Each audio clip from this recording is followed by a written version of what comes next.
As the gentleman from Idaho, Mr. Fulcher. Thank you, for Mr. 5 minutes Chairman, for questions. and thank you to the panel for all your input today. And I've got a question for Commissioner Trusty, but I want to apologize in advance for some of us with dual commitments if some of this is a rerun, so bear with me here. But Commissioner Trusty, this has to do with spectrum auctions, and I come from the great state of Idaho.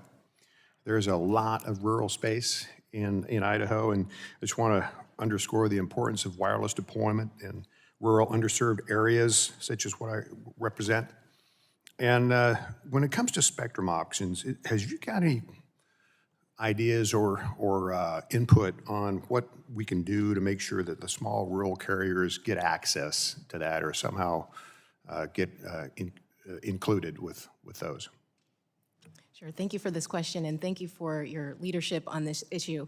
Making sure small rural providers can participate in spectrum auctions is critical to fostering competition and making sure we get high-speed wireless services to unserved and underserved areas in these rural communities. So for the AWS-3 spectrum auction that will be initiated in June, we have designated entities, small businesses, rural telecommunications companies who have bidding credits, so they get a discount on the spectrum. We're also proposing to offer bidding credits to small rural telecommunications providers in the upper C-band auction, as that's being debated in the NPRM that's currently before us.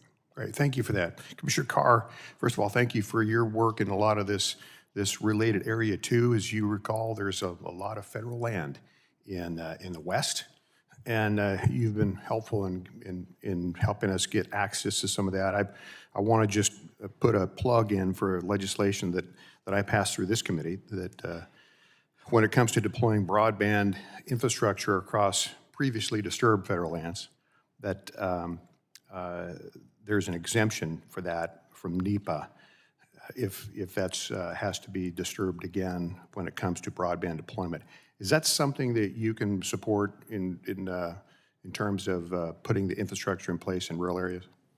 Thank you, Congressman, for your leadership on these key permitting reform issues. We are looking right now at additional relief with respect to courts or otherwise overreading NEPA and environmental reviews to put needless reviews in place. We want to try to cut through that, and the work that you're doing in Congress and elsewhere is important to that. It really does slow things down unnecessarily, in my view. And I'm going to shift gears a little bit to a totally different topic, but GPS. We went through recently a Homeland Security review and didn't realize just how much GPS was involved with many, many things.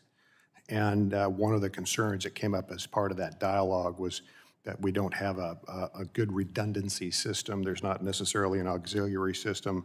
Are you looking at anything potentially to address that need in case there was a disruption of service to the GPS system? Most Americans don't realize how dependent we are for GPS for precision navigation and timing. It's a great system, but it's a single point of failure. So one of the very first things that we did when I became chair is start the process of looking at standing up alternatives, a system of system to GPS.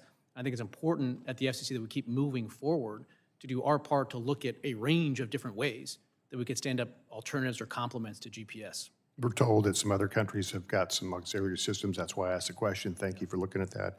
I did have a question regarding broadcast ownership. Congressman Houchin addressed that with you, and so I won't force you to repeat the response on that. Mr. Chairman, with that, I yield. Thank you.